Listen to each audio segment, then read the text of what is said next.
Start करते हैं आज की क्लास 6.6 एक्सरसाइज के साथ। ठीक है, पहला क्वेश्चन वो कह रहा है कि in a circle with centre O the central angle AOB is 60 degree. अब यहाँ पर हमको एंगल दे रखा है। ठीक है, तो पहला काम फिगर बना लेते हैं कि AOB O सेंटर है और कोई सेंट्रल एंगल बन रहा है। इस तरीके से जो सेंट्रल एंगल है वो 60 डिग्री है। ठीक है, ये 60 डिग्री है।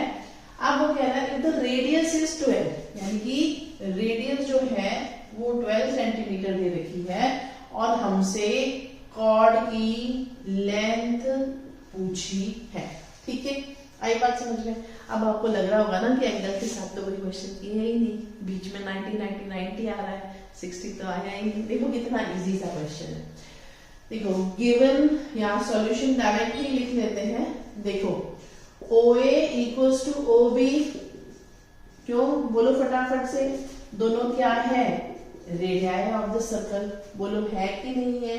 ठीक है, अब इन ट्राइंगल ये ऊपर लिखना था OAB angle O plus angle A plus angle B will be 180।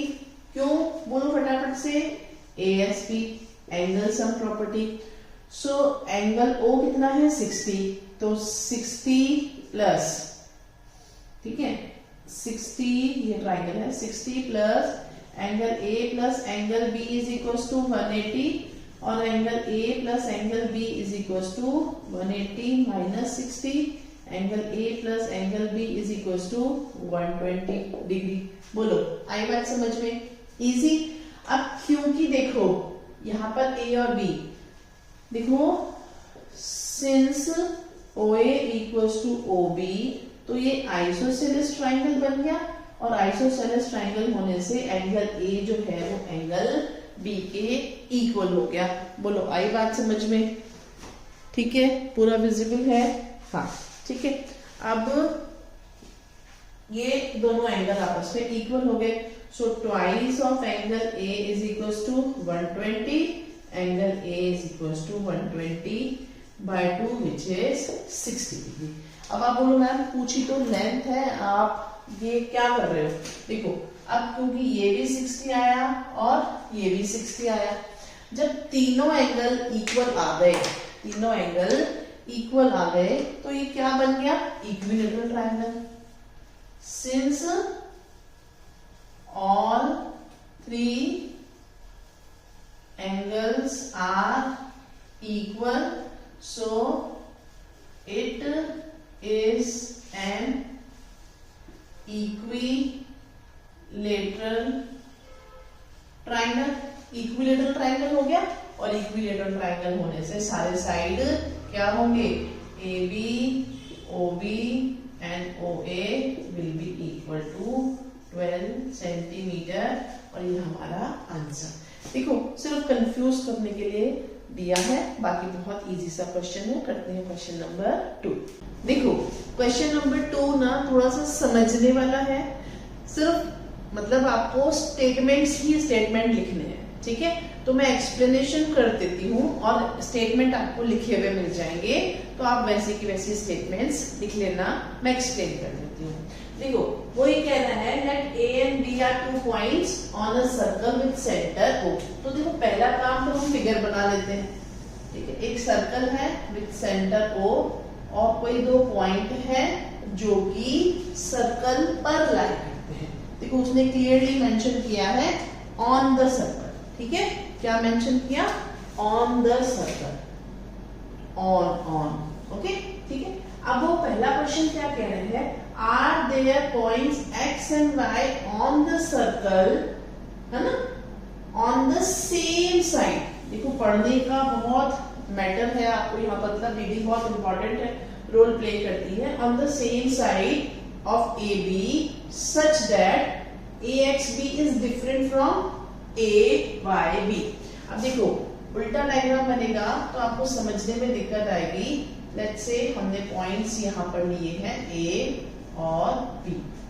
अब वो कह रहा है कि 2 पॉइंट्स हैं X और Y on the circle on the same side of AB। तो AB के सेम साइड हमने 2 पॉइंट ले लिए X और Y। वो कह रहा है such that angle AXB and AYB जो है वो डिफरेंट है। Is it possible? आप बताओ। हम पढ़ के आए हैं थ्योरम, क्या पढ़ के आए हैं? Angle in the same segment. तो इसका देखो पहले का आंसर क्या आएगा? आंसर जो आएगा फर्स्ट का वो आएगा नो। वो उसने यही तो पूछा ना कि क्या ऐसे दो पॉइंट्स हैं जो AXB और AYB डिफरेंट हो? अगर सेम साइड है तो वो ऑलवेज इक्वल होंगे। क्या थ्योरम करा हमने? नो बाय थ्योरम, है ना? We know angle on a same segment are always equal। बोलो पढ़ के आए कि नहीं पढ़ के आए? क्यों पढ़ के आए? देखो यहाँ पर हमने पढ़ा था कि अगर सेंटर पर जो एंगल बनता है वो कहीं पर भी एंगल बने उसका डबल होता है अगर उस आर्क को छोड़कर बनाया है कोई भी पॉइंट पूरे remaining part of the circle पर। अब यहाँ बनाऊंगी तो ये भी 2x का हाफ, यहाँ बनाऊंगी तो ये भी 2x का हाफ। ये सारे ही एंगल क्या होंगे? x। समझ आ रही बात? क्योंकि ये सारे ही same side of the chord है। Okay clear? तो इसका आंसर आएगा। अब इसकी थ्योरम जो है वो आप एज इट इज लिख लेना, या अगर आप पूरा थ्योरम बुक में भी है मैं भी लिख दूंगी तो लिख लेना। सेकेंड पार्ट कह रहा है is it true that if angle AXB और AYB इक्वल है? अब देखो वो ये कह रहा है कि ये जो दो एंगल हमको दे रखे हैं, ये दो एंगल हमको दे रखे हैं X और Y, ये दोनों आपस में इक्वल है। इक्वल है तो क्या ये पॉसिबल है कि वो same side of the triangle lie करेंगे? तो यस, सेम साइड लाई करेंगे तब ही पॉसिबल है। Is it true that if angle AXB and AYB equal है and X and Y lie on the same side of the circle?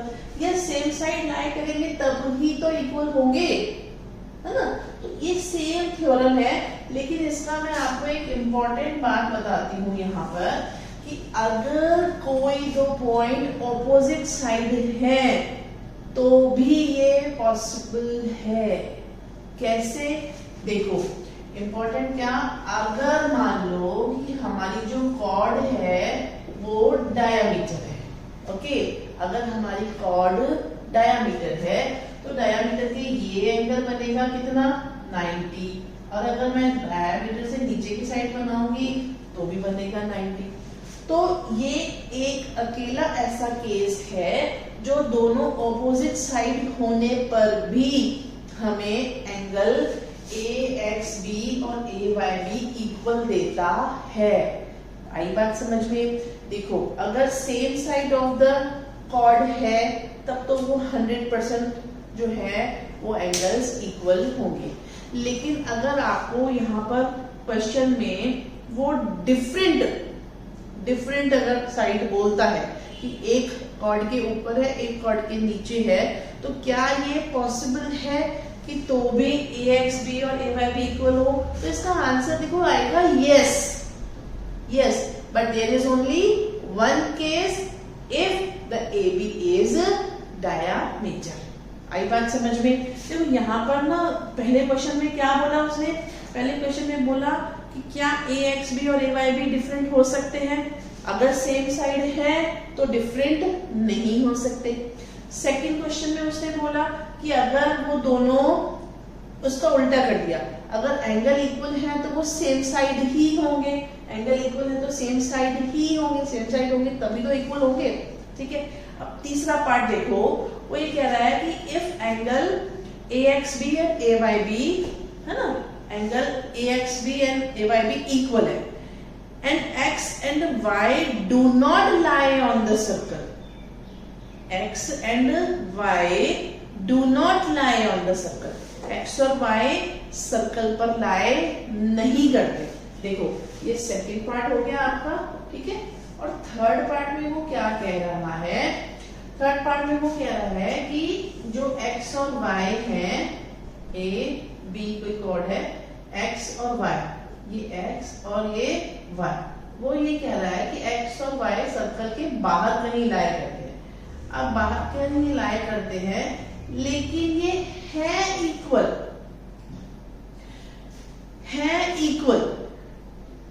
ठीक है। अब अगर ये इक्वल है, देखो इसको आप ना पहले उल्टा बनाओ, ऐसे बनाओ इसको, ध्यान से देखो। वो ये कह रहा है कि एंगल, कोई भी दो एंगल हैं इस तरीके से, okay, x y a b, clear. अब ये दोनों इक्वल हैं, फिर वो आगे कह रहा है does the circle pass through a and b and x, जो सर्कल a b और x से पास हो रहा है, क्या बोला उसने, जो सर्कल a b और x से पास हो रहा है, क्या वो y से भी पास होगा? हाँ भाई होगा। क्यों होगा बोलो? क्योंकि तभी तो ये दोनों angle in the same segment बनेंगे। अगर ये y सर्कल पर नहीं आएगा तो इक्वल नहीं होंगे। देखो एक ही चीज को उसने तीन तरीके से पूछा है। अगर आप ध्यान से देखो तो ये एक्सरसाइज शुरू करने से पहले उसने हमें कुछ इस पेज नंबर 110 पर, अपनी बुक खोलो फटाफट से, 110 पर इस तरीके का कोई डायग्राम दे रखा है। तो जो सेंटर के अंदर है और सेंटर के बाहर है और सेंटर पर है points, okay, interior, on and exterior. तो अगर सर्कल पर होंगे, ऑन द सर्कल होंगे, तो सारे ही इक्वल आएंगे, ठीक है। और अगर दोनों एंगल इक्वल हैं तो वो चारों पॉइंट्स से सर्कल पास करेगा ही करेगा। आपको सिंपली स्टेटमेंट लिखने हैं, डायग्राम बनाने हैं। तो थर्ड का आंसर क्या आएगा? Yes, if a x b is equal to a y b, then they must lie on circle, ठीक है। लाई करेंगे ही करेंगे, तभी वो इक्वल आएगा। पूरा बोर्ड विजिबल है, ठीक है। आई बात समझ में? तो ये जो क्वेश्चंस थे, समझने के क्वेश्चन थे। थ्योरम, आप जो ये वाली थ्योरम है, angle on a same segment are always equal, इसको आपको तीनों में लिखना है और सेगमेंट में है, इसीलिए ही सर्कल से पास होंगे, ठीक है। अब करते हैं क्वेश्चन नंबर 3। अब देखो क्वेश्चन नंबर 3 में उसने हमें एक फिगर दे रखा है, लेकिन ये फिगर ना जिस प्रॉपर्टी से सॉल्व होगा, कॉन्साइक्लिक जो प्रॉपर्टी है, वो आपको इसके बाद वाली एक्सरसाइज में सिखा रखी है। मतलब इस थर्ड क्वेश्चन के नीचे ही लिख रखा है कॉन्साइक्लिटी ऑफ पॉइंट्स। अब कॉन्साइक्लिक पॉइंट्स क्या होते हैं? देखो, अगर कोई, if all 4 points of quadrilateral, ठीक है, lie on the circle, they are said to be concyclic, ठीक है, उनको हम कॉन्साइक्लिक बोलते हैं। और कॉन्साइक्लिक जो क्वाड्रिलेटरल होता है, ठीक है, जो कॉन्साइक्लिक क्वाड्रिलेटरल होता है, उसकी क्या प्रॉपर्टी है? उसकी प्रॉपर्टी है opposite angles add up to 180, या आप इसको कैसे कह सकते हो? सम ऑफ ऑपोजिट एंगल्स, है ना, of a concyclic quadrilateral is 180। बस ये आपको थ्योरम लिखनी है। अब देखो, angle D plus angle X should be 180, reason लिख देंगे कॉन्साइक्लिक, ठीक है। तो एंगल D कितना है? 100 plus angle X is equal to 180, और angle x is equal to 180 minus 100 और angle x is equal to 80। ठीक है, 100 में से 180 में से 100 या 80। इजी सा क्वेश्चन था, सिर्फ इसलिए कि कॉन्साइक्लिक प्रॉपर्टी हमको नहीं सिखा रखी। तो ये थी एक्सरसाइज 5.6। अब जो नेक्स्ट है थ्योरम्स हमने सारी समझा रखी हैं, आप जाके देख सकते हो। देखो इसके बाद दे रखी है theorem the sum of two opposite angle of cyclic quadrilateral layers 180, theorem number 11। ये कौन सी थ्योरम नंबर है? ये थ्योरम नंबर 11 है, थ्योरम नंबर 11। ठीक है, आप ध्यान से देख लेना। इसके बाद आती है हमारी एंड ऑफ चैप्टर एक्सरसाइज। तो नेक्स्ट वीडियो में मिलेंगे एंड ऑफ चैप्टर एक्सरसाइज के साथ। तब तक प्रैक्टिस करते रहो, पढ़ते रहो, थोड़ी मस्ती भी कर लिया करो, है ना, मस्ती भी कर लिया करो थोड़ी।